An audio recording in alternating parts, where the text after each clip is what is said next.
దేవుడు అనుగ్రహించిన సమయంలో మనం అందరం కలిసి ఆయన మాటలను చదువుకొని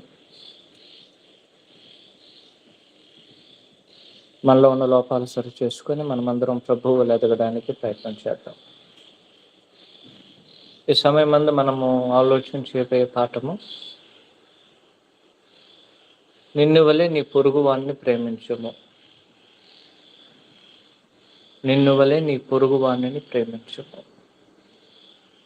మత్తయి సువార్త 19వ అధ్యాయము 19వ వచనము.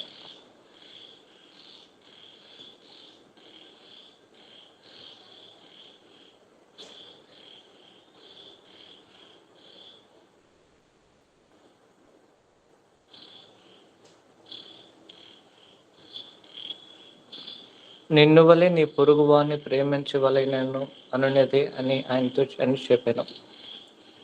రోమిల్ రాసిన పత్రిక 13వ అధ్యాయము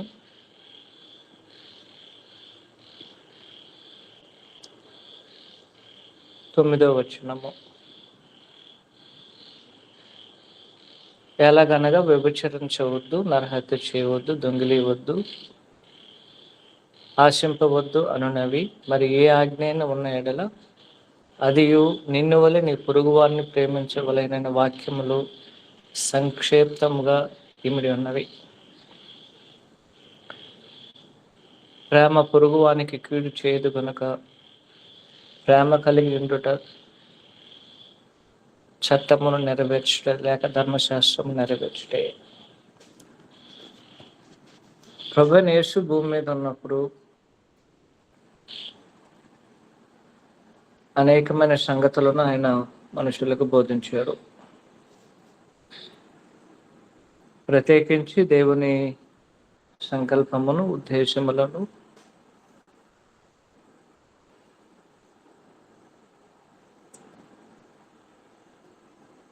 ఆయన ఎలా మనుషులను ఎన్నుకొంటున్నారని, మనుషుల రక్షణ పొందడానికి ప్రభు ఏం చేయాలని,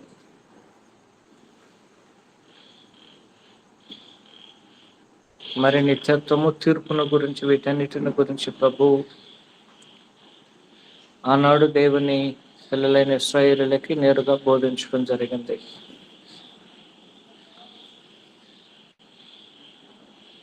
అయితే ప్రభు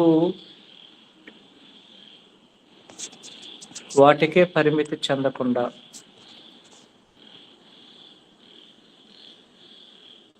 మనుష్యుని బాధ్యతలు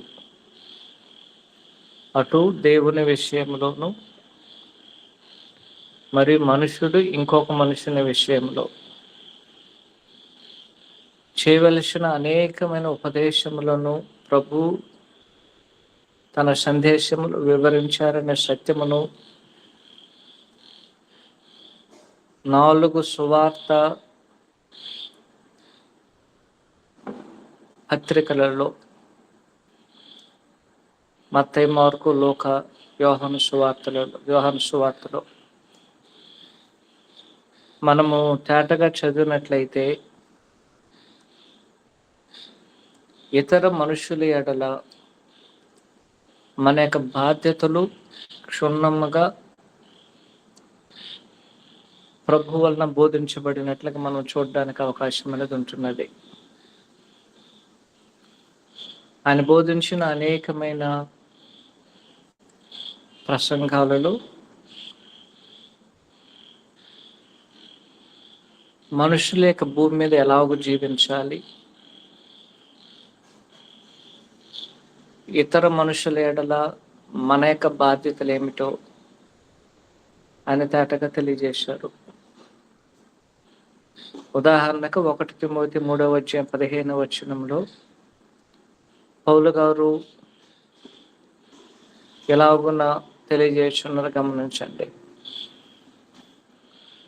అయినను నేను ఆలస్యం చేసిన ఎడల దేవుని మందిరంలో అనగా జీవము గల దేవుని సంఘములో జనులు ఎలాగూ ప్రవర్తించవలేనో అది నీకు తెలియజేయవలేనని ఈ సంగతులు నీకు రాయుచున్నాను. ఆ సంఘము సత్యమునకు స్తంభమును ఆధారమై ఉన్నది. దేవుని మందిరంలో జనులు ఎలాగూ ప్రవర్తించవలేను. ప్రభు ఎలాగైతే ఒక మనుషుడు ఇంకొక మనుషుని ఎడల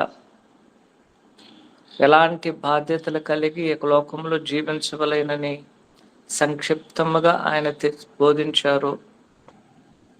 అలాగనే పౌలు గారు కూడా సంఘములో ఉన్న జనులు ఎలాగూ ప్రవర్తించవలేను, అది ఒకటి దేవుని విషయములైనను, 2 ఒక మనుషుడు ఇంకొక మనుషుని ఎడల.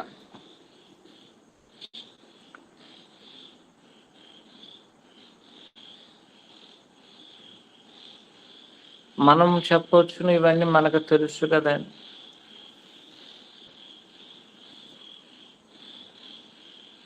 వాస్తవానికి ఒక మనుషుడు ఇంకొక మనుషుని ఎడల ఏం చేయవలేనో మనుషుని ఖచ్చితంగా తెలియదు.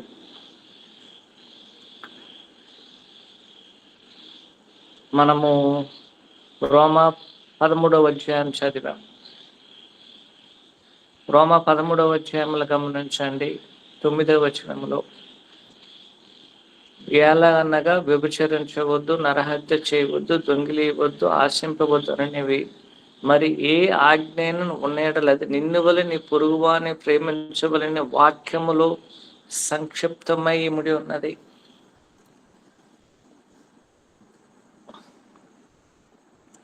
ఈ వ్యభిచరించవద్దు, నరహత్య చేయవద్దు, దొంగిలియవద్దు, ఆశింపవద్దు, పొరుగువాని దేనిని ఆశించకూడదు.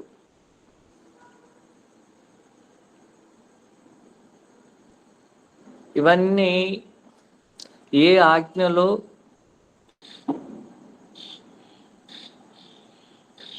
ఇమిడి ఉన్నదో గమనించండి అని చెప్తున్నారు.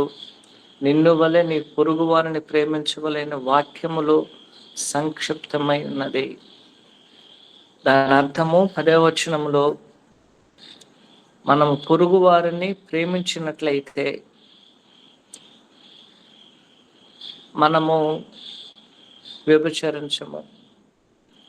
మనము పొరుగు వారిని ప్రేమించినట్లయితే వారిని నరహత్య చేయము.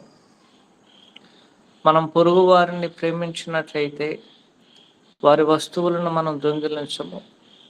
మనం పొరుగు వారిని ప్రేమించినట్లయితే పొరుగు వారిది దేనిని మనము ఆశించము. ఇవన్నీ దేనిలో సంక్షిప్తముగా ఇమిడి ఉన్నదంటే అని చెప్తున్నారు. అది నిన్ను వలె నీ పొరుగు వారిని ప్రేమించవలెనని వాక్యములు సంక్షిప్తముగా ఇమిడి ఉన్నది.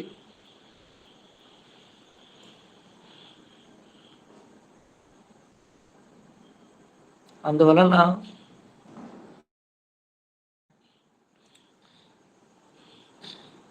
ఇక భూమి మీద మనుషులు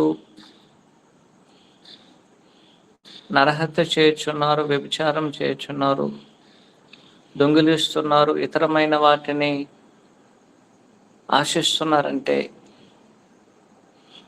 దానికి ప్రాథమికమైన కారణం ఆయన తెలియజేస్తూ, మనం మనకు పొరుగు వారిని ప్రేమించడం లేదు కాబట్టి నీ పొరుగు వాని భార్య విషయంలో నువ్వు వ్యభిచారం చేస్తున్నావు, నీ పొరుగు వారిని నరహత్య చేయుచున్నావు, మరి నీ పొరుగు వాని వస్తువులను దొంగిలిస్తున్నావు. ఇంకా అని చెప్తున్నాడు, పొరుగు వారిని ఏదైనా నువ్వు ఆశిస్తున్నావంటే దానికి ప్రాథమికమైన కారణము మనము మన పొరుగు వారి విషయంలో ఎలాగున నడుచుకునవలెననే బాధ్యతను మనుషులు ఎరగకపోవడమే. అందువలన పౌలు గారైనను మరియు ప్రభువు తెలియజేసే సందేశంలో నిన్ను వలె నీ యొక్క పొరుగు వారిని మనం ప్రేమించాలి. అయితే ఈ యొక్క పాఠాన్ని మనము 2 పార్ట్స్గా విభజించుదాము. మొదటిది ఏమిటంటే దేవుని యొక్క ఆజ్ఞ. ఈ మొదటి పాయింట్లో అనేకమైన సబ్ హెడ్డింగ్స్ ఉండొచ్చును, దాన్ని కూడా మీరు గమనించండి. కాబట్టి మొదటి పాయింట్ ఏమిటంటే నిన్ను వలె నీ పొరుగువారిని ప్రేమించడము ధర్మశాస్త్రములో ఆజ్ఞలలో రెండవది.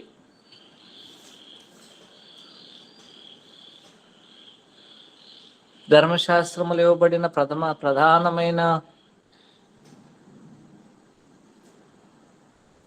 ఆజ్ఞ తర్వాత ఇవ్వబడిన రెండో ఆజ్ఞ దాని వంటిదే.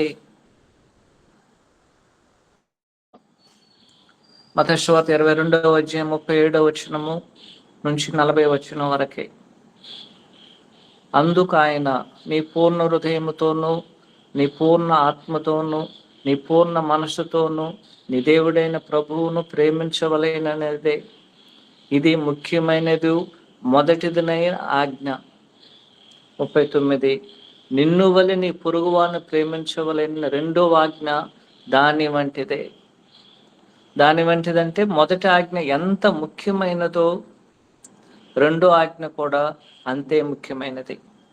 40వ వచనంలో ఈ రెండు ఆజ్ఞలు ధర్మశాస్త్రం అంతటికి ప్రవక్తలకును ఆధారమై ఉన్నదని అతనితో చెప్పాను.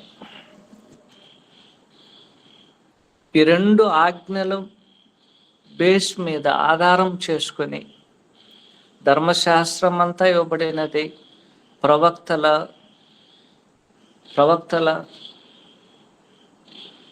గ్రంథములన్నీ కూడా దీని మీద బేస్ చేసుకుని ఉంది. అందుకే ఆయన చెప్తున్నారు, ఈ రెండో ఆజ్ఞ దాని వంటిది. రెండు ఆజ్ఞలు ధర్మశాస్త్రం అంతటికి ప్రవక్తలకు ఆధారమై ఉన్నవని. అనేక మందికి ఒక విషయాలు అర్థం కావడం లేదు. కారణం ఏమిటంటే బైబిల్ సరిగా తెలియకపోవడము. అయినను సరే దేవుని పిల్లలైనటువంటి మనము ఆనాడు ఇశ్రాయేలీయుల వలె మనము అర్థం చేసుకోలేకుండా ఈ ఆజ్ఞలకు, దేవుడు ప్రభు మనకిచ్చిన ఆజ్ఞలకు, కొత్త నిబంధన మనకిచ్చిన ఆజ్ఞలకు మనము అవిధేయత చూపకుండా లోపడవలేనంటే మొదటగా ఆజ్ఞ ఏమిటో మనం అర్థం చేసుకోవాలి. అటు తర్వాత ఈ ఆజ్ఞకు మనము ఎందుకు లోపడాలి అనే రెండు విషయములను ఈ సందర్భంలో మనము ఆలోచన చేయబోతున్నాం. కాబట్టి మొదటి పాయింట్లో మనం ఏం చెప్పామంటే ఇది ఆజ్ఞ. ఇది ఆజ్ఞగా ఇవ్వబడింది అన్నాడు. పాత నిబంధనలు అయితే లేవికాండము 19:18 డైరెక్ట్గా ఆనాడు ఇశ్రాయేలుకి అది ఇవ్వబడినటువంటి చట్టం. అది ఇదే ఆలోచన అనేది అక్కడ తెలియజేయబడుతుంది. అయితే ఇక ఆజ్ఞ అనేటువంటిది ఏమిటంటే నిన్ను వలె నీ పొరుగు వారిని ప్రేమించము. నిన్ను వలె నీ పొరుగు వారిని ప్రేమించమనే ఈ యొక్క పాయింట్ని, ఇదే ఆజ్ఞ అయితే ఈ యొక్క పాయింట్ని, దీనిని మరలా సబ్ హెడ్డింగ్గా 3 పాయింట్లుగా మనం వివరిస్తాం. అదేమిటంటే, ఒకటి, మనము ఎవరిని ప్రేమించాలి, మన పొరుగు వారిని ప్రేమించాలి. 2, ఎలాగో నా పొరుగు వారిని నేను ప్రేమించాలి, నన్ను ఎలాగైతే ప్రేమిస్తున్నానో అలాగనే నా పొరుగు వారిని ప్రేమించాలి.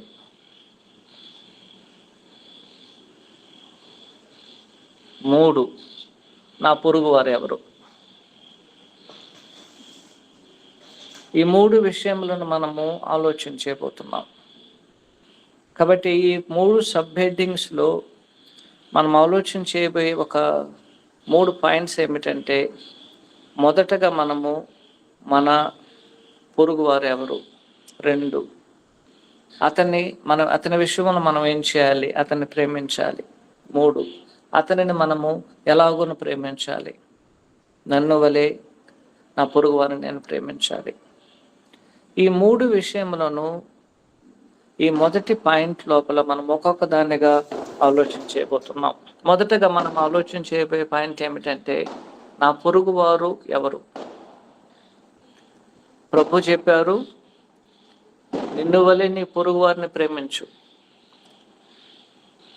అలాగైనట్లయితే మన పొరుగు వారు ఎవరో మొదటగా మనం తెలుసుకోవాలి. నా పొరుగు వారు ఎవరో నేను తెలియకపోతే నేను ఈ యొక్క ఆజ్ఞకు లోబడ్డానికి అవకాశం అనేది లేదు. పొరుగువారు అన్నట్లయితే గ్రీకు పదం యొక్క అర్థం ఏమిటంటే, ఎవరైతే నాకు దగ్గరగా ఉన్నారో, నా పక్కన ఉన్నారో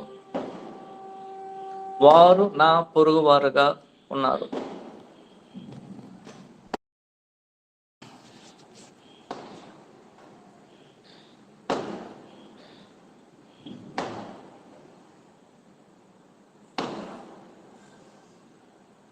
అంటే దాని యొక్క అర్థము, ఎవరైతే నా పక్కన నివాసం చేస్తున్నారో లేక నాకు దగ్గరగా ఉన్నారో, ఎవరైతే నాకు దగ్గరగా లోకములో ఉన్నారో వారు ఎవరైనా సరే వారు నాకు పొరుగువారు. ఆనాడు యూదులు ఈ వచనాన్ని వారు పొరపాటుగా ఆలోచన చేశారు. అందువలన యూదులు ఆనాడు అర్థం చేసుకున్న విషయం ఏమిటంటే, యూదులు ఈ యొక్క వచనాన్ని చదివిన నిన్ను వల్ల నీ పొరుగువారిని ప్రేమించడం అంటే దాని అర్థం వారు అనుకున్నది ఏమిటంటే, ఎవరైతే యూదులుగా ఉన్నారో వారందరూ తమ పొరుగువారని వారు భావించారు. ఆ యొక్క తాత్పర్యంతో వారు జీవించారు. కానీ ప్రభు వచ్చి దాని యొక్క అర్థమును, దాని యొక్క తాత్పర్యమును, ఆ పొరుగువారంటే ఎవరో ఆ విషయమును ఆయన వారికి నేర్పించడం జరిగింది. క్షుణ్ణముగా తెలియజేశారు ఎవరు మన యొక్క పొరుగువారు. యూదులైన వారి యొక్క భావములు యూదులు మాత్రమే. కానీ ప్రభు ఏం చేశారంటే, లూకా సువార్త 10వ అధ్యాయము 25 నుంచి 37 వచనాలను మనం చదివినట్లయితే, పొరుగువారు ఎవరనే విషయమును ప్రభు వారికి తేటగా తెలియజేయడం జరుగుతుంది. ఆ విధంగా తెలియజేస్తున్నప్పుడు, ఒక వ్యక్తి ఆ యొక్క ప్రాంతంలో వెళ్తున్నప్పుడు అతడు దొంగల చేతులు చిక్కి అతన్ని వారు కొట్టి కొన ప్రాణంతో వదిలేస్తారు. అయితే ఆ యొక్క సందర్భంలో ముగ్గురు అటువైపు వెళ్తారు, కానీ ఎవరు కూడా అతన్ని పట్టించుకోరు. అయితే సమరయుడు ఆ ప్రాంతంలో వెళ్తారు మూడో వ్యక్తిగా. అతను వెళ్ళినప్పుడు అతనిని తీసుకెళ్ళి పూట కూటివాన్ని ఇంట్లో పెట్టి అతన్ని ఆదరించి కట్టుగట్టి జాగ్రత్తలు చేసి అతని మీద జాలి పడడం జరిగింది. ఆ విధంగా జాలి పడినప్పుడు ఇప్పుడు ప్రభు వచ్చి ఆ యొక్క యవనస్తుని ప్రశ్నిస్తున్నారు, ఏమని? ఈ ముగ్గురులో ఎవరు అతని యొక్క పొరుగువారు? అప్పుడు అతను ఇచ్చే సమాధానం గమనించండి. లూకా సువార్త 10వ అధ్యాయము 37వ వచనము, 36, 37 వచనాలు. దొంగ చేతులు చిక్కిన వానికి ఈ ముగ్గురులో ఎవడు పొరుగువాడాయనని నీకు తోచున్నదని యేసు అడగగా అతడు అతని మీద జాలి పడిన వాడే అనేను. అందుకు యేసు, నీవు వెళ్ళి అలాగూ చేయమని అతనితో చెప్పాను. ప్రభు వారి యొక్క ఆలోచనలు మార్చేశారు. వారు అర్థం చేసుకున్నటువంటి భావమే మారిపోయింది. ఈనాడు క్రైస్తవులు కూడా ఆనాడు యూదుల్లాగే ఆలోచన చేస్తున్నారు. యూదుల్లాగే నా పొరుగువారు ఎవరనుకుంటే, నా పక్కన ఎవరైతే క్రైస్తవులుగా ఉన్నారో, క్రీస్తు సంఘంలో ఉన్నారో వారే నా పొరుగువారనే భావంతో ఈనాడు మనం జీవిస్తున్నాం. కానీ వాస్తవంగా వారు కూడా మన పొరుగువారే. కానీ ఇక్కడ చెప్పబడినటువంటి పదం అనేది అలా కాదు. అది ఉపయోగించబడిన పదము నా పక్కన ఎవరైనా నివాసం చేయని, అతడు క్రైస్తవుడుగా ఉండని నాకు కాకపోని, ఎవరైనా సరే ఎవరైతే నా పక్కన నివాసం చేస్తున్నారో, నాకు పక్కగా ఉన్నారు, వారందరూ నా పొరుగువారు అని గ్రీకు పదం అనేది తేటగా తెలియజేస్తుంది. కాబట్టి పొరుగువారు ఎవరన్నట్లయితే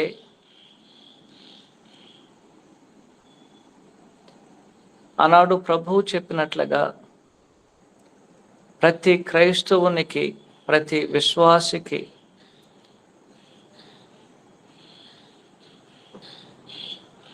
ప్రతి మనుషుడు తనకు పొరుగువారే.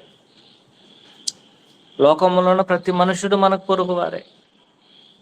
ఎక్కడో సమరయలో ఉన్నటువంటి వ్యక్తి ఒక యూదునికి పొరుగువాడైనప్పుడు లోకంలో ఉన్న ప్రతి ఒక్కరూ ఎవరైతే ఉన్నారో వారందరూ మన పొరుగువారు ఉన్నారు. కాబట్టి వారందరినీ మనము ప్రేమించాలి. అయితే మనము మన పొరుగువారు ఎవరని మనం ఆలోచన చేస్తున్నాం. ఒకవేళ మన పొరుగువారు మన ఇంటి పక్కన ధనవంతులుగా ఉండొచ్చు. ఆ విధంగా ఉన్నప్పుడు మన యొక్క ఇల్లు వారికి ఇంటితో పోల్చినప్పుడు చిన్నదిగా ఉండొచ్చు. అలాంటి ఒక పరిస్థితి అనేది మనకు ఉన్నప్పుడు వారిని మనం ప్రేమించడము ఎలా అని మనం అనేక సందర్భాల్లో సందేహిస్తాం. దేవుడు అతనికి కావలసినటువంటి వాటిని అనుగ్రహించారు. ఆ విధంగా అనుగ్రహించినప్పుడు అతడు అంత ధనవంతుడిగా ఉన్నాడు. అలాగైనట్లయితే అతడు నా పొరుగు వారైనట్లయితే అతడు ధనవంతుడుగా ఉన్నాడు, నేను పేదవాడినిగా ఉన్నాను. కాబట్టి ఆ ధనవంతుని విషయంలో మనము బాధపడకూడదు. ఎందుకంత ధనవంతుడైపోయాడు, ఎందుకంత ధనం సంపాదించేశాడు, ఎంత ధనవంతుడుగా ఉన్నాడని అతని మీద ఈర్ష్యపడకూడదు. అతని విషయంలో మనము ఏ విధమైనటువంటి చెడును ఆలోచన చేయకూడదు. దానికి బదులుగా అతన్ని మనము ప్రేమించాలి. అదే తెలియజేసిన నిన్ను వల్ల నీ పొరుగు వారిని ప్రేమించాలి. కాబట్టి అతను నా పొరుగువాడు. నా ఇంటి పక్కన ఉన్నటువంటి ఆ మనుషుడు ధనవంతుడిగా ఉన్నాడు సరే, అతడు పొరుగువారుగా ఉండవచ్చు. రెండోది ఆలోచన చేయండి, ఒకవేళ మనము ధనవంతులుగా ఉండొచ్చును, మన పక్కన పూరు గుడిసెలో ఉన్నవారు ఉండవచ్చు.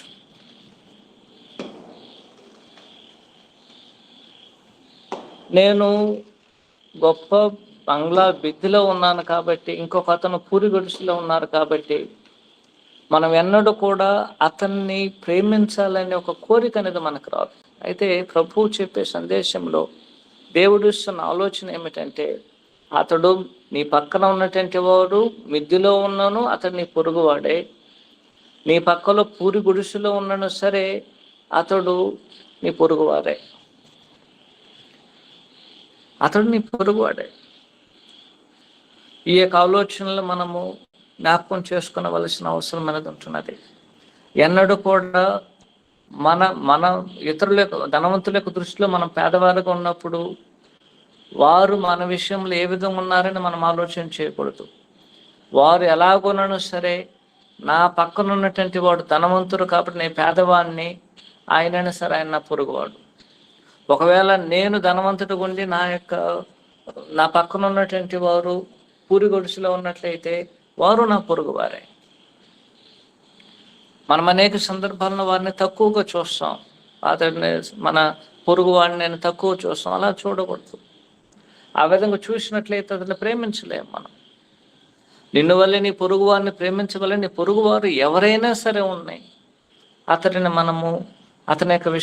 మన యొక్క పొరుగువాడు అనే ఆలోచనను మనమందరం జ్ఞాపకం చేసుకునవలసిన అవసరం అనేది ఉంటున్నది.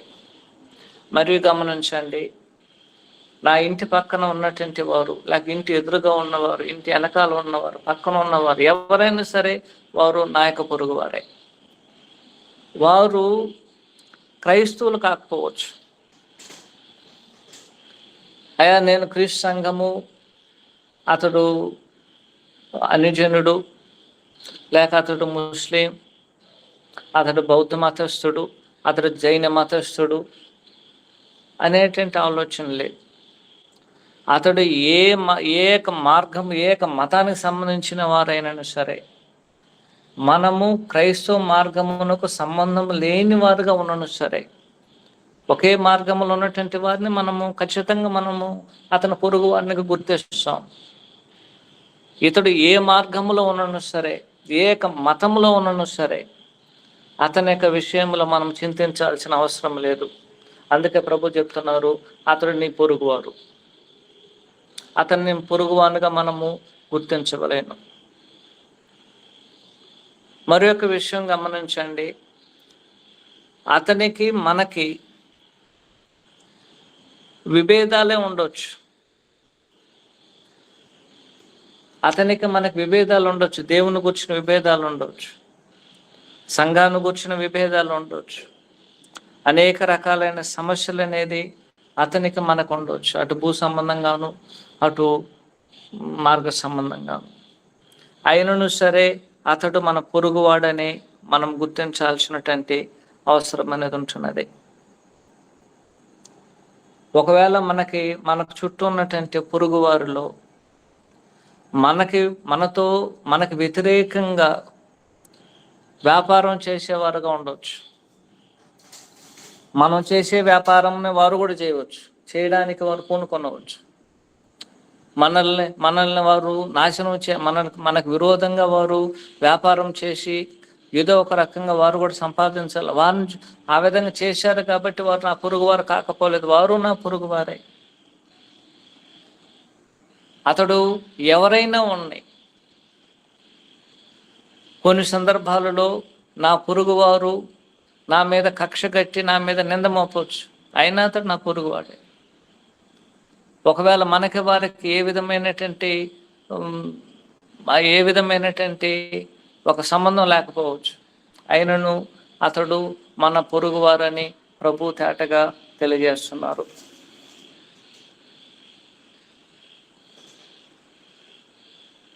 మరికొన్ని సందర్భాలలో మన పొరుగువారు మనకు విరోధంగా పాపమే చేయవచ్చు, పాపం చేసినటువంటి వ్యక్తిగా ఉండొచ్చు. పాపాన్ని మనకు విరోధంగా చేసి ఉండొచ్చు. పాపము మనకు విరోధంగా అతడు అనేక రకాలైనటువంటి విరోధమైన పాపములను జరిగించి ఉండొచ్చు, అయినను అతడు మనకి పొరుగువారే. ఈ యొక్క విషయాన్ని మనం ఎన్నడూ కూడా మర్చిపోకూడదు. మరియు ఈ యొక్క విషయంలో మన పొరుగువారని మనం చెప్పినట్లయితే సంఘంలోనికి వస్తున్నాం. సంఘంలో సహోదరులందరూ మన పొరుగువారే. సంఘంలో మనల్ని ప్రేమించే వారు ఉండొచ్చును, మనల్ని ద్వేషించే వారు ఉండొచ్చును, కక్ష కలిగిన వారు ఉండొచ్చును, అసూయపడే వారు ఉండొచ్చును, విభేదాలు కలిగిన వారు ఉండొచ్చును, మన విషయంలో చెడు ఆలోచన చేసేవారు ఉండొచ్చును, మన పక్కన ఉన్నవారు కావచ్చును, మనకు దూరంగా కూర్చున్నవారు కాదు, స్త్రీ అయినా ఉండొచ్చును, పురుషుడైనా ఉండొచ్చు. వారు ఎవరైనా సరే మన పొరుగువారు కాబట్టి మనం వారిని పొరుగువారుగానే గుర్తించాలి. అయ్యా అతడు నా విషయంలో అతడు చెడు మాట్లాడుతున్నా, నా విషయంలో అతడు పలకడం లేదు, నా గురించి అతనికి చెడు అభిప్రాయం ఉంది, అతడు మంచివాడు కాదు అనే భిన్నమైన ఆలోచనలకు దూరమై అతడు నా పొరుగువాడనే విషయమును మనము మర్చిపోకూడదు. అయ్యా సహోదరులమే, ఇంకా సహోదరులైనా సరే వారి సహోదరులుగా మనం ఉన్నా సరే వారి యొక్క ఆలోచన ఏమిటంటే వారు దానికన్నా ముఖ్యంగా మొదటగా అతడు నాకు పొరుగువాడు, రెండోది అతడు నా సహోదరుడు కూడా ముఖ్యమైన వ్యక్తి ఆత్మ సంబంధంగా.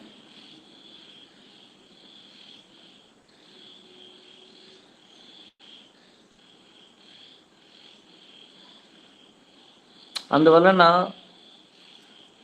మన చుట్టూ ఎవరైతే ఉన్నారో, మనము ఎక్కడైతే ఉన్నామో, మన దగ్గరలో ఎవరునను సరే వారు ఎట్టి వారైనను, ఏ క్రమములో వారు ఉన్నను సరే, ఎలాంటి జీవితమును జీవించినా, ఎలాంటి పరిస్థితుల్లో వారున్నా, ఎలాంటి అంతస్తులో వారున్నా, ఎలాంటి స్థితిలో వారున్నా దానితో మనకి నిమిత్తం లేదు.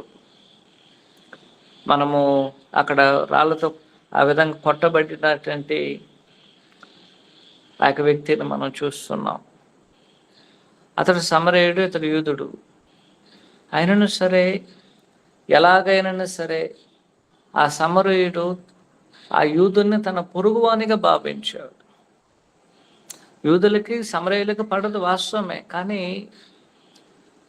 ఆ యొక్క సమయంలో ఆ సమరయుడు కూడా తన పొరుగువానిగా భావించి అతని మీద జాలి పడటం జరిగింది. ఎప్పుడైతే మనము మన చుట్టూ ఉన్నవారు మన లోకంలో ఉన్న ఎవరైనాను సరే వారందరూ మన పొరుగువారుగా మనము భావించాలి. మనం వారిని వ్యతిరేకంగా భావించినట్లయితే ప్రభు యొక్క లేఖనాలు అనేది మనం దూరం అవ్వడానికి అవకాశం అనేది ఉంటున్నది. రెండో విషయం గమనించండి, పొరుగు వారిని మనం ఏం చేయాలి? ఇక్కడ ఏం తెలియజేయబడిందంటే పొరుగు వారిని మనం ప్రేమించాలి.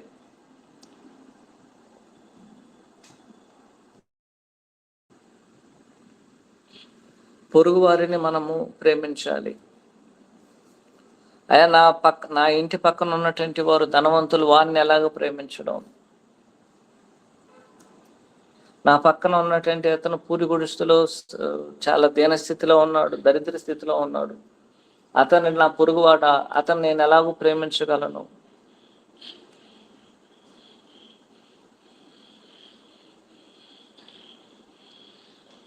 అయినను సరే వారు ధనవంతులుగా ఉన్నాను, మన పక్కన పేదవారుగా వారు మన పొరుగు వారు అయినట్లయితే వారిని మనము ప్రేమించాలి.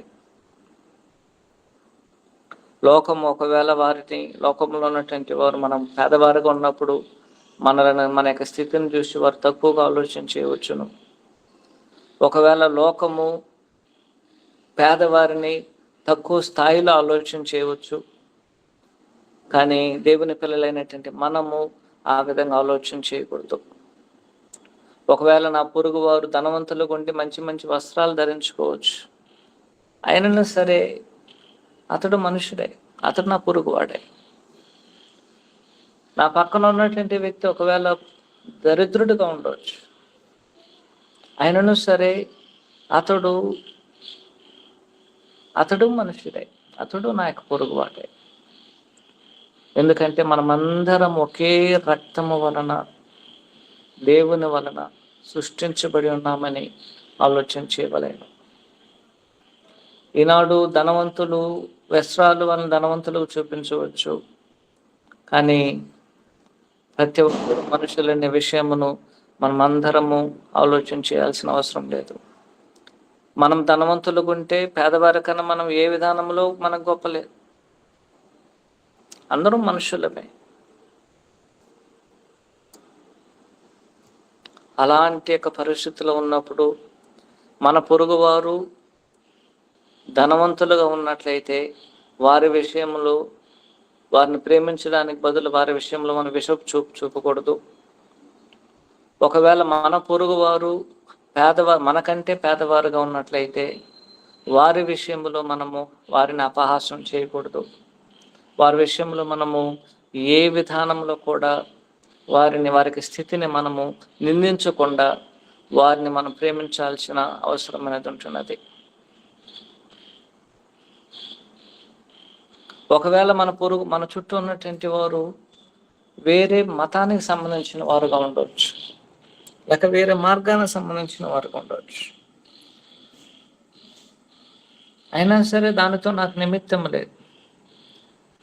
మనము వారిని వేరే మార్గముల మతాల్లో ఉన్నటువంటి వారిని కూడా మనము వారిని ప్రేమిస్తే తప్ప మనలో ఉన్నటువంటి ప్రేమ అనేది వారికి అర్థం కాదు.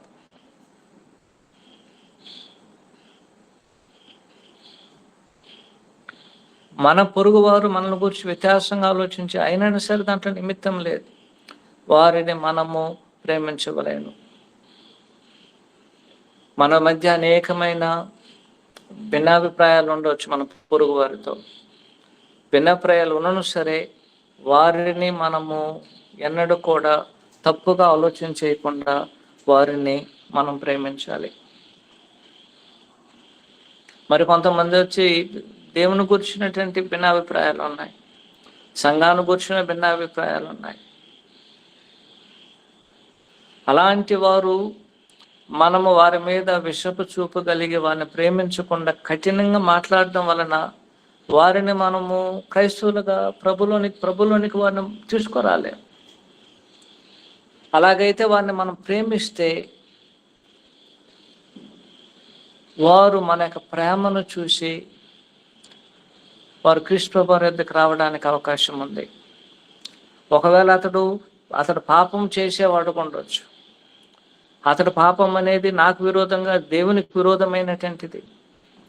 దానివలన నాకేం నష్టం లేదు. అతన్ని దేవుడు శిక్షించబోతున్నాడు. అలాగైనట్లయితే నా యొక్క పని ఏమిటంటే నేను నా యొక్క పొరుగు వారిని ప్రేమించవలేను.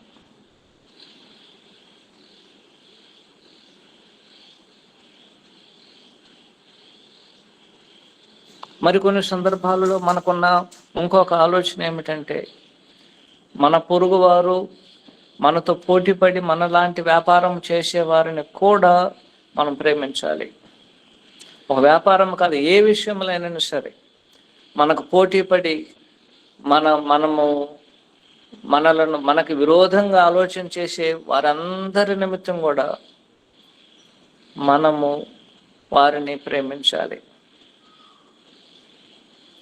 అనేక సందర్భాలలో మనకి పోటీ పడేటువంటి వారు, మనకి హాని చేసేవారు, మనకు నష్టం చేసేవారు మనకు పొరుగు వారైతే మనం ఎన్నడూ కూడా వారి యొక్క విషయంలో ఆలోచన చేయం. ప్రేమించాలని మనసే రాదు. వారిని ద్వేషించాలని మనసు ఉంటుంది. వారి మీద మనము ఏదో ఒక రకమైన కక్ష తీర్చుకోవాలని మనసు ఉంటుంది. కానీ ప్రభు చెప్తున్నారు, మనము అలాగ చేయకూడదు. మనకు పొరుగువారు ఎట్టివారైనను, మనకు విరోధంగా ఉన్నను సరే, వారందరిని మనము ప్రేమించవలేను. మనం దాని కొరకు నిర్బంధించబడిన మనకు బాధ్యత అది. మరికొన్ని సందర్భాలలో ఇలాంటి పాపం చేసే వారి విషయంలో మనం కఠినంగా మాట్లాడడం కన్నా వారిని ప్రేమించడం ద్వారా వారికి ఏదో ఒక రకమైన ఒక క్రీస్తు ప్రభు మీద, క్రైస్తవత్వం మీద, క్రీస్తు ప్రభు యొక్క మార్గ విషయంలో ఒక మేలైన అభిప్రాయం కలగడానికి అవకాశం ఉంది. అతడు ఏ దొంగ అయినా ఉన్ని, ఏ అబద్ధికుడైనా సరే మనకు అవసరం లేదు. మన యొక్క పని ఏమిటంటే మనము పొరుగు వారిని ప్రేమించవలేను.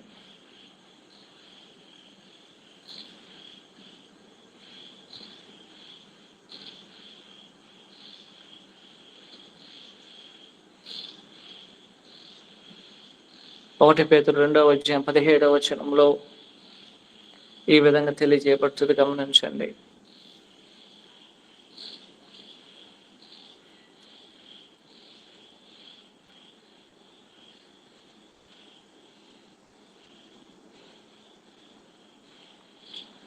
అందరినీ సన్మానించుడి, అందరినీ ప్రేమించుడి, సహోదరులను ప్రేమించుడి. వాస్తవానికి అందరిని సన్మానించాలి, అందరిని ప్రేమించాలి. దేవునికి భయపడి రాజును సన్మానించుడి. అందరినీ మనం సన్మానించాలి, అందరినీ మనం ప్రేమించాలి, ప్రతి ఒక్కరిని మనం ప్రేమించాలి. ఎందుకంటే ప్రభు మనకు వదిలినటువంటి బాధ్యత అది, మనల్ని మనం నెరవేర్చాలి. అయితే అనేక సందర్భాలలో పొరుగు వాళ్ళని ప్రేమించడం అంటే దాని అర్థం ఏమిటో మనకనే కొన్ని అర్థాలు ఉంటాయి. మనకందుకు ఒక్కొక్క అర్థాన్ని ఏర్పాటు చేసుకొని ఉంటాం. పొరుగు వారిని ఎలాగో మనం ప్రేమించాలి. మనం అనుకుంటున్న నా పొరుగు వాని విషయంలో ఏ చెడు నేను మాట్లాడకుండా ఉండడమే అతన్ని ప్రేమించడం అనుకుంటున్నాం. మరికొన్ని సందర్భాల్లో కొంతమంది ఏమనుకుంటున్నారంటే ఇతర మనుషులను మనము పాడు చేయకుండా, వారికి జోలికి పోకుండా, వారికి పేరును చెడగొట్టకుండా ఉండడమే నా పొరుగు వారిని ప్రేమించడం అనుకుంటున్నాం. మరికొంతమంది ఏమనుకుంటున్నారంటే నా పొరుగు వాని విషయంలో ఏ విధమైన అసూయ, మత్సరము, దూషణ లేకుండా ఉండడమే నా పొరుగు వారిని ప్రేమించడం అనుకుంటున్నాం. నేను ఇతరులకి నేను ఏ విధమైన హాని చేయడం లేదు, వారికి ఏ విధమైన నష్టాన్ని కలిగించడం లేదు, కాబట్టి నేను నా పొరుగు వారిని ప్రేమిస్తున్నామనే భావంతో ఈనాడు అనేక మంది క్రైస్తవులు ఈనాడు జీవిస్తున్నారు. కానీ యేసుక్రీస్తు ప్రభువు అది చెప్పలేదు.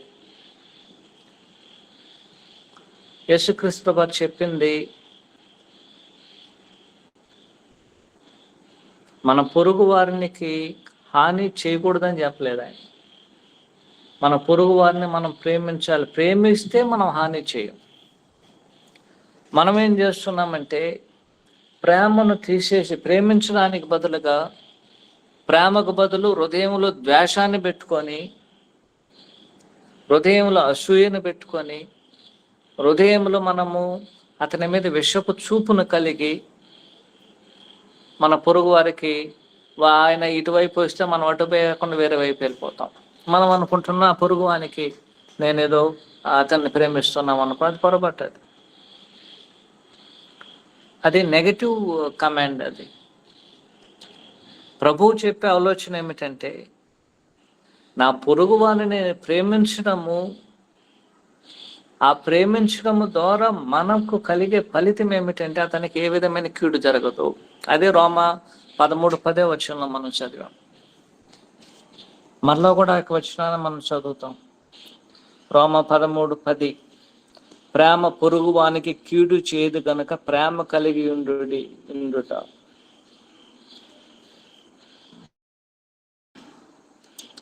నేను కీడు చేయకుండా ఉండడం పొరుగు వారిని ప్రేమించడం కాదు. నేను నా పొరుగు వారిని ప్రేమించడము నన్ను కీడునకు దూరం చేస్తుంది. ఈ ప్రేమ అనేది ఎక్కడ ఉండాలి? నా హృదయంలో ఉండాలి. నేను నా హృదయంలో ప్రేమ లేకుండా నా పొరుగు వానికి నేను కీడు చేయడం లేదనే భావంతో మనం జీవించడము, ఈ యొక్క ఆజ్ఞకి మనం లోపడడం లేదనే విషయమును మనం అందరం ఆలోచన చేయాల్సినటువంటి అవసరం అనేది ఉంటున్నది. ఒకవేళ మన పొరుగు వారు మనం ప్రేమించినను సరే వారు మన మీద ద్వేషం కలిగి ఉండడానికి అవకాశం ఉంది. అయినను సరే వారు మనల్ని ద్వేషించారు కాబట్టి మనం వారిని తిరిగి ద్వేషించకుండా వారిని మనం ప్రేమించాలి. అదే ప్రభు యొక్క మార్గం అని 1 పేతురు పత్రిక 2వ అధ్యాయంలో 21-22 వచనాలు తేటగా మనం చదవడానికి అవకాశం అనేది ఉంటున్నది. వారు మనల్ని ఏ విధమైనా సరే వాళ్ళు మనల్ని మనం తిరిగి ఆ విధంగా చేయకూడదు. అలాగూ చేయకుండా వారిని మనము ప్రేమించడం ద్వారా వారి యొక్క తల మీద మనం నిప్పులను కుప్పగా పోస్తున్నామనే సత్యము మనం రోమా పత్రికలోనే 12వ అధ్యాయంలో చదవడానికి అవకాశం అనేది ఉంటున్నది.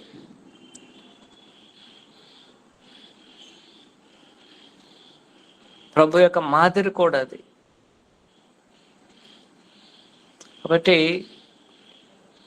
ఇతరుల విషయంలో మనము కోపపడకుండా ఉండడం, అతని హాని చేయకుండా ఉండడం, అతనికి నష్టాన్ని కలుగు చేయకుండా ఉండటము మనం పొరుగు వారిని ప్రేమించడం కాదు.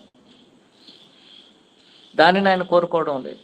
మనం అలాగూ చేయకుండడానికి కారణము చేయకుండా ఉండవలేను, ప్లస్ వారిని మనం ప్రేమించాలి. వీటిని ప్రేమిస్తే వాటిని మనం ఎన్నడూ కూడా చేయం. ఎందుకంటే మన పొరుగు వారిని ప్రేమించేటువంటి ఒక భావం ఏమిటంటే ఆ పొరుగు వారి కొరకు మనము అనేకమైన విషయాలు చేయడం. దాన్ని కూడా మనం చదువుతాం. మనం పొరుగు వారిని ప్రేమించడం అంటే దాని యొక్క అర్థం ఏమిటో ఇప్పుడు మనం వస్తున్నాం. ఇంతకుముందు నెగిటివ్గా చదివాం, ఇప్పుడు పాజిటివ్గా చదువుతున్నాం. ఒకవేళ నా యొక్క పొరుగు వారు బీదవారుగా ఉండి ఆకలితో అతడు బాధపడుచున్నప్పుడు నిజంగా నా పొరుగు వారిని ప్రేమిస్తే అతనికి కావాల్సిన ఆహారాన్ని తీసుకెళ్ళిస్తాం. అతనికి బట్టలు లేనట్లే బట్టలు తీసుకెళ్ళిస్తాం. రోగంతో ఉన్నట్టయితే అతనికి సహాయపడతాం. అతని కొరకు మనం ప్రార్థన చేస్తాం.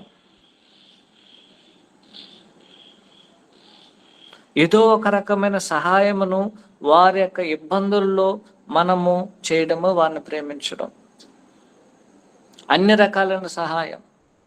వారి మీద ఏ విధమైనటువంటి ఒక దోషపూరితమైన ఆలోచనలు లేకుండా, మన పొరుగువారు కాబట్టి వారిని మనం ప్రేమించాలని ప్రభు చెప్పారని వారిని మనం ప్రేమించి వారికి అవసరమైన వాటికి మనం సహాయం చేయడం, ప్రార్థన చేయడం, అవసరమైతే సువార్తను ప్రకటించడం.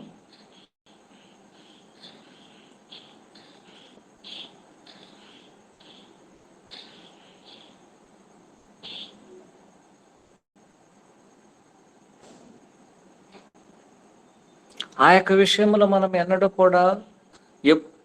కూడా మనం వారిని ఆ విషయంలో నెగ్లెక్ట్ చేయకూడదు. వారు పొరుగువారు కాబట్టి, వారు పేదవారు, వారిని గురించి మనం ఎందుకు ఆలోచన చేయాలని వారిని గురించి మనం ఎన్నడూ కూడా పట్టించుకోకుండా ఉండకూడదు. వారు నా పొరుగు వారైతే వారు ఏ స్థితిలో ఉన్నను సరే, వారికి ఏ అవసరం వచ్చినను సరే, ఆ యొక్క అవసరమును చేయడానికి నేను ముందుగా సిద్ధపడాలి. ఆ విధంగా వారిని మనము ప్రేమించాలి.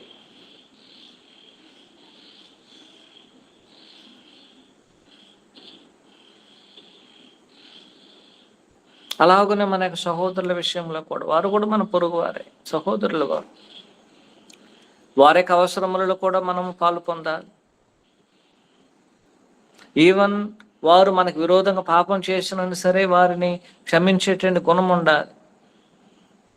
అలాగున మనము పొరుగు వారిని, సహోదరులను ప్రేమించాల్సిన అవసరం అనేది ఉంటున్నది. మరియు ఈ మొదటి పాయింట్లో 3వ సబ్ హెడ్డింగ్ గమనించండి. అలాగైతే ఎలాగో వారిని మనం ప్రేమించాలి. దీని యొక్క అర్థాన్ని మనం తెలుసుకుంటే నిజంగా మన సహోదరులను ఎలాగో ప్రేమించవలేనో ఎరిగినటువంటి వారు.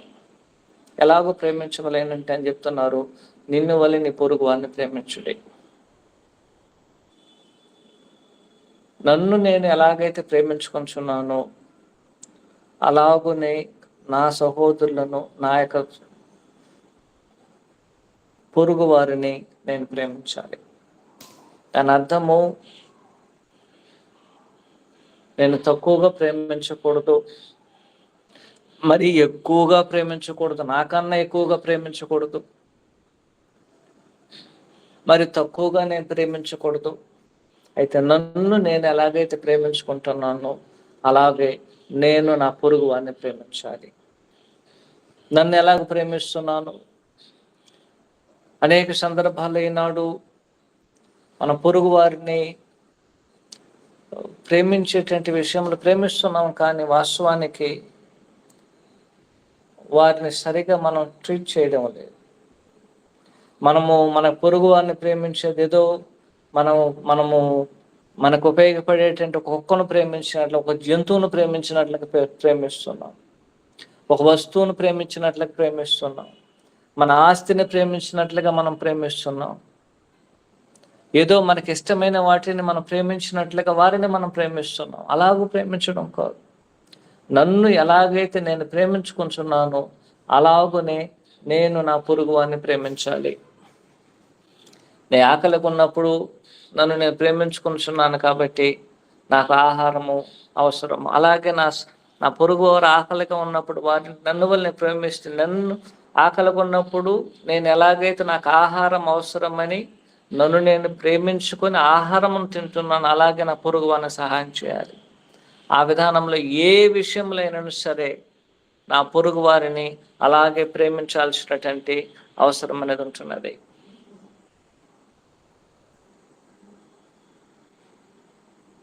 అయితే అనేక సందర్భాల్లో మనం ప్రేమిస్తున్నామంటే ఒక ఎక్స్పెక్టేషన్ ఉండకూడదు. అంటే నేను ప్రేమిస్తున్నాను కాబట్టి మరలా వారు నన్ను ప్రేమించాలనే ఒక ఆలోచనతో మనం వారిని ప్రేమించకూడదు.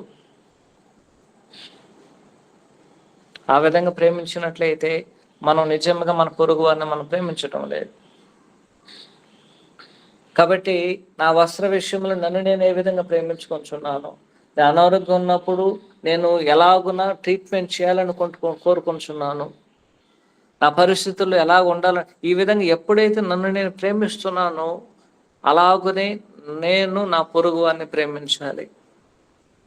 వాస్తవానికి అనేక మంది నన్ను నేను ప్రేమించుకోకుండా పోయినట్లయితే అది చాలా చాలా బాధాకరమైనటువంటి విషయం.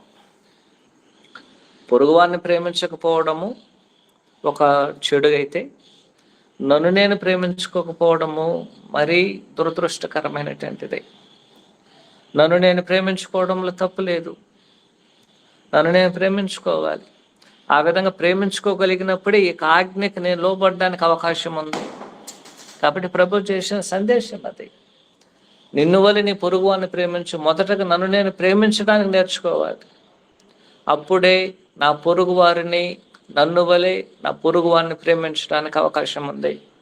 ఎందుకు అనేక మంది ఈనాడు పొరుగు వారిని ప్రేమించలేకపోతున్నారంటే కారణము నన్ను నేను ఏ విధంగా ప్రేమిస్తున్నానో తెలుసుకోకపోవడం, నన్ను నేను ఏ విధంగా ప్రేమిస్తున్నానో గుర్తించలేకపోవడం, నన్ను నేను ప్రేమించుకోవాలనే ఒక ఆలోచన లేకపోవడం.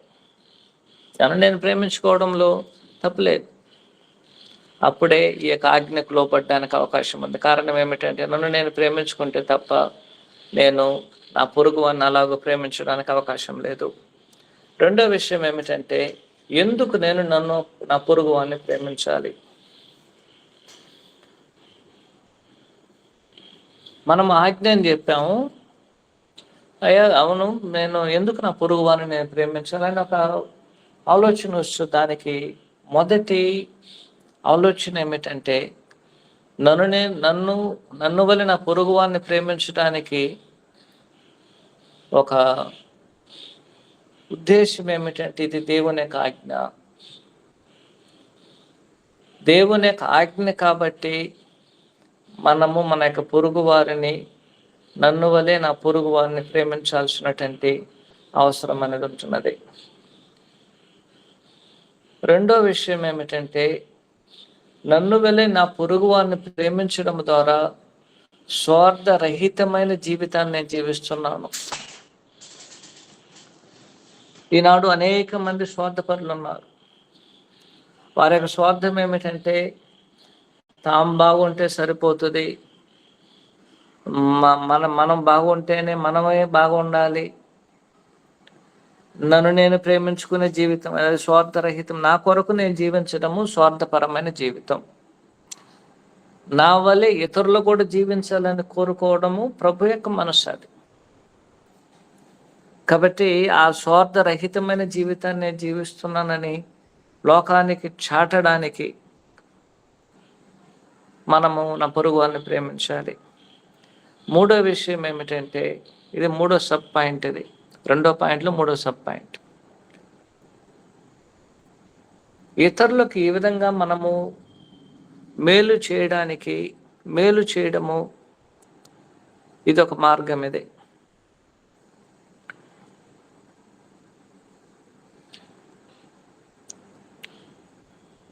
పొరుగు వారికి మనము చేసేటువంటి ఈ విధంగా ఇతరులకు మనం మేలు చేయగలం.